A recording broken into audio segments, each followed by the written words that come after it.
नमस्कार साथियों, हिंदी ग्रामर की एक और क्लास में आप सबका स्वागत है।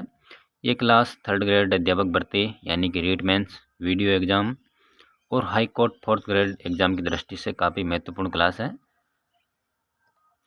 तो आप इस क्लास को अंत तक अच्छे से देखिए और समझिए कि प्रश्न किस प्रकार से पहले एग्जामों में आए हुए हैं और हो सकता है कि सेम प्रश्न वापस एग्जाम में रिपीट हो जाएँ। तो चलिए हम यहाँ पर बिना देर किए हुए क्लास को स्टार्ट करते हैं। हमारा पहला प्रश्न है, किस वाक्य में निपात का प्रयोग नहीं हुआ है? तुम कहाँ तक जा रहे हो? वह तो नहीं चलेगा, वह पढ़ाई कर रहा है, मैं भी साथ चलूँगा। तो तुम कहाँ तक, इसमें तक लगा हुआ है यानी कि निपात है। वह तो इसमें निपात है। मैं भी साथ चलूँगा यानी भी इसमें निपात है और वह पढ़ाई कर रहा है। तो वह पढ़ाई कर रहा है, इसमें कोई निपात नहीं है। बाकी तीनों में भी, तक, तो ये तीनों निपात है। तो दे वाला ऑप्शन इसमें हमारा बिल्कुल राइट हो जाएगा क्योंकि इसमें निपात का प्रयोग नहीं हुआ है। हमारा अगला प्रश्न है, पानी में थोड़ी बर्फ डालकर उसे धीरे धीरे हिलाओ ताकि जल्दी ठंडा हो जाए। वाक्य में समुच्चय बोधक शब्द है थोड़ी, धीरे धीरे, ताकि, जल्दी। समुच्चय बोधक शब्द वो होते हैं जो दो शब्दों को जोड़ने का काम करते हैं, जैसे और, तथा, एवं, व, या, अथवा, किंतु, परंतु, लेकिन, मगर, ताकि। तो थोड़ी है ये, थोड़ी जो है ये विशेषण है, धीरे धीरे ये भी विशेषण है, ताकि जो है वो समुच्चय बोधक शब्द है। ये इन दोनों शब्दों को जोड़ने का काम कर रहा है। पानी में थोड़ी बर्फ डालकर उसे धीरे धीरे हिलाओ, ये अलग वाक्य है। और जल्दी ठंडा हो जाए, ये अलग वाक्य है। इसके दोनों के बीच में समुच्चय बोधक शब्द ताकि लगा हुआ है, जिससे ये दोनों शब्द आपस में जुड़े हुए हैं। जल्दी है तो ये भी विशेषण है। तो यहाँ पे हमारा से वाला आंसर इसका बिल्कुल राइट आंसर हो जाएगा। हमारा अगला प्रश्न है, मेरा छोटा भाई प्रशांत धार्मिक पुस्तकें अधिक पढ़ता है। वाक्य में विधेय का विस्तार है। देखिए दोस्तों, वाक्य के दो घटक होते हैं, उद्देश्य और विधेय। जो उद्देश्य होता है वो कर्ता और कर्ता का विस्तार। जो कर्ता और उससे पहले का जो शब्द होते हैं वो उद्देश्य होते हैं, और क्रिया और उससे पहले का जो शब्द होते हैं वो होते हैं विधेय और विधेय का विस्तार। तो इसमें हमारा प्रशांत जो है वो कर्ता यानी कि उद्देश्य है, और मेरा छोटा भाई प्रशांत यहाँ तक जो है वो उद्देश्य का विस्तार है।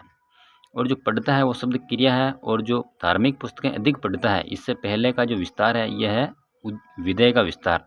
तो इसमें हमारा बे वाला आंसर बिल्कुल राइट हो जाएगा। धार्मिक पुस्तकें अधिक पढ़ता है, ये हमारा जो है वो विधेय का विस्तार है। तो यहाँ पे हमारा बे वाला आंसर बिल्कुल राइट हो जाएगा।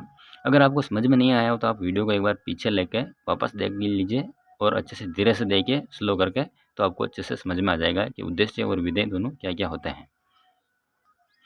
हमारा अगला प्रश्न है, वर्षा शब्द का उचित बहुवचन चुनिए। ये सब इंस्पेक्टर ऐसे ही भर्ती में पूछा हुआ प्रश्न है। वर्षाएं, वर्षाओं, वर्षागण या वर्षा। तो जो वर्षा शब्द का उचित बहुवचन होगा वो होगा वर्षा ही। वर्षा शब्द का बहुवचन वर्षा ही होता है, ना कि वर्षाएं। वर्षा शब्द जो अपने आप में बहुवचन है, और एक वचन और बहुवचन दोनों यही है, क्योंकि बरसात जब होती है उसमें अनेक पानी की बूंदें जो है वो बहुत सारी बूंदें गिरती हैं। तो इसमें वर्षा का जो शब्द है, वर्षा शब्द है, वो अपने आप में एक बहुवचन शब्द ही है। इसमें हमें यहाँ पे ए ओ लगाने की कोई आवश्यकता नहीं है, बाकी सब गलत शब्द है। इसका से बिल्कुल राइट आंसर हो जाएगा।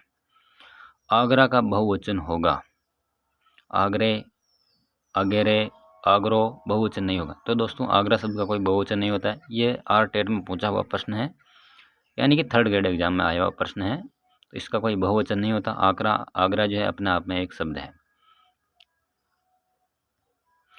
हमारा अगला प्रश्न है, वह कौन सा शब्द है जो प्राय बहुवचन में प्रयुक्त होता है? प्राय बहुवचन में प्रयुक्त होता है देव। देव एक वचन में प्रयुक्त होता है, क्योंकि देवों के देव जो है वो महादेव है। छात्र शब्द एक वचन में भी प्रयुक्त होता है, जैसे वो एक छात्र वहाँ जा रहा है, एक छात्र ही आया आज तो पढ़ने। नक्षत्र भी एक वचन ही होता है। और प्राण शब्द जो है वो प्राय बहुवचनों में प्रयुक्त होता है, क्योंकि उसके प्राण निकल जाते हैं। जैसे किसी के प्राण निकल गए, ऐसे नहीं बोलते कि प्राण निकल गया, प्राण निकल गए। तो इसमें हमारा दे वाला ऑप्शन बिल्कुल राइट हो जाएगा। दोस्तों, ये सारे के सारे क्वेश्चन जो है वो प्रीवियस यानी PYQ हैं, यानी कि पहले एग्जाम में पूछे गए हैं, और ये एग्जाम की दृष्टि से काफ़ी महत्वपूर्ण प्रश्न है। तो आप इनको अच्छे से देखिए। हमारा अगला प्रश्न है, निम्न में से पुल्लिंग शब्द का चयन कीजिए। पहिया, लिखावट, मज़ेदार या पखावज। तो जो पहिया शब्द है वो आपको ऐसे पढ़ के लग रहा होगा कि ये पुल्लिंग शब्द है, और अगर आपको किसी में समझ में नहीं आता कि ये पुल्लिंग है या स्त्रीलिंग है, तो आप उस शब्द को वाक्य में प्रयोग करके उसका पता लगा सकते हैं। जैसे पहिया खुल गया, खुल गया मतलब वो पुल्लिंग है, ऐसा नहीं बोलते कि पहिया खुल गई। पहिया खुल गया है तो ये पहिया जो है वो हमारा पुल्लिंग शब्द है। बाकी लिखावट अच्छी है, ये भी स्त्रीलिंग शब्द है। मझधार में फंस गया, मझधार यानी स्त्रीलिंग है। पखावज ये भी स्त्रीलिंग है। तो पहिया जो है वो पुल्लिंग है। आप इसे वाक्य में शब्दों का प्रयोग करके उसका पता लगा सकते हैं। हमारा अगला प्रश्न है विद्वान शब्द का स्त्रीलिंग क्या होगा? ये विदुषी होगा। बहुत ही सरल प्रश्न है, इसमें ए वाला ऑप्शन हमारा बिल्कुल राइट हो जाएगा। जैसे हमारा ये वाला शब्द है, निम्न में से पुल्लिंग शब्द कौन सा है? अगर इस चारों में से आपको पता नहीं लग रहा है कि पुल्लिंग शब्द कौन सा है, तो आप इनको वाक्य में प्रयोग कर सकते हैं। जैसे उसने समा मांगी, समा मांगी जाती है न कि मांगा जाता है, तो समा हमारा स्त्रीलिंग शब्द है।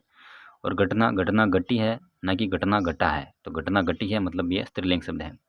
रीति के अनुसार काम करो, ये रीति भी है, एक तरह का अपना स्त्रीलिंग शब्द है। और क्षेत्र, क्षेत्र जो है हमारा बिल्कुल पुल्लिंग शब्द है। तो हमारा से वाला ऑप्शन इसमें बिल्कुल राइट हो जाएगा। जैसे हम इसका प्रयोग करते हैं, यह क्षेत्र बिल्कुल अच्छा है, ऐसे बोलते हैं, ना कि ऐसे बोलते हैं कि यह क्षेत्र अच्छी है। तो हमारा इसमें से वाला ऑप्शन बिल्कुल राइट हो जाएगा।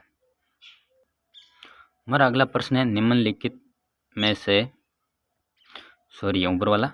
हमारा अगला प्रश्न है रमेश जयपुर से दिल्ली जा रहा है, इस वाक्य में कारक है जयपुर से। तो से किस में आता है? एक तो कर्ण में आता है और एक अपादान में आता है। तो जो अपादान, ये जयपुर से दिल्ली जा रहा है मतलब ये जयपुर से अलग होकर दिल्ली जा रहा है, तो इसमें हमारा अपादान आएगा। इसमें हमारा बे वाला जो ऑप्शन है बिल्कुल राइट हो जाएगा, क्योंकि कर्ण का प्रयोग वहाँ होता है जहाँ कोई साधन हो। जैसे अगर यहाँ पे प्रश्न होता कि वो रमेश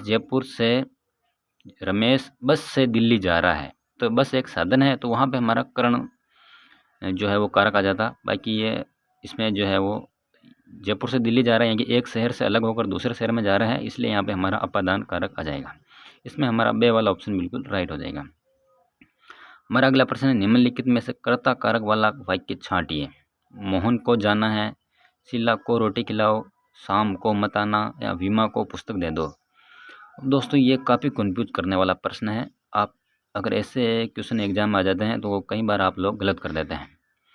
तो देखिए, मोहन को जाना है, तो इसमें मेन आदमी मोहन है और कोई इसमें है ही नहीं, कर्ता के अलावा इसमें कुछ है ही नहीं, मतलब कोई कर्म नहीं है।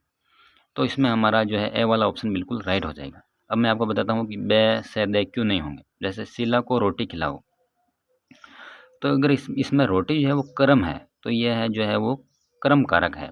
क्या खिलाओ? तो रोटी खिलाओ। विमा को पुस्तक दे दो, क्या दे दो? तो पुस्तक दे दो, इसमें भी कर्म है, तो ये भी हमारा जो है वो कर्म कारक है। और शाम को मत आना, इसमें कोई करता ही नहीं है, तो ये कर्ता कारक होगा ही नहीं। तो इसमें हमारा ए वाला आंसर बिल्कुल राइट हो जाएगा। और से वाला तो वैसे भी नहीं होगा। और बे और दे में जो है वो इनमें कर्म है, तो ये कर्म कारक वाला वाक्य है। तो हमारा इसमें ए वाला आंसर बिल्कुल राइट हो जाएगा।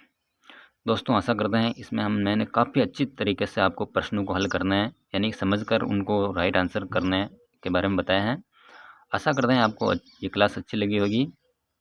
मिलते हैं नेक्स्ट वीडियो में, तब तक के लिए जय हिंद।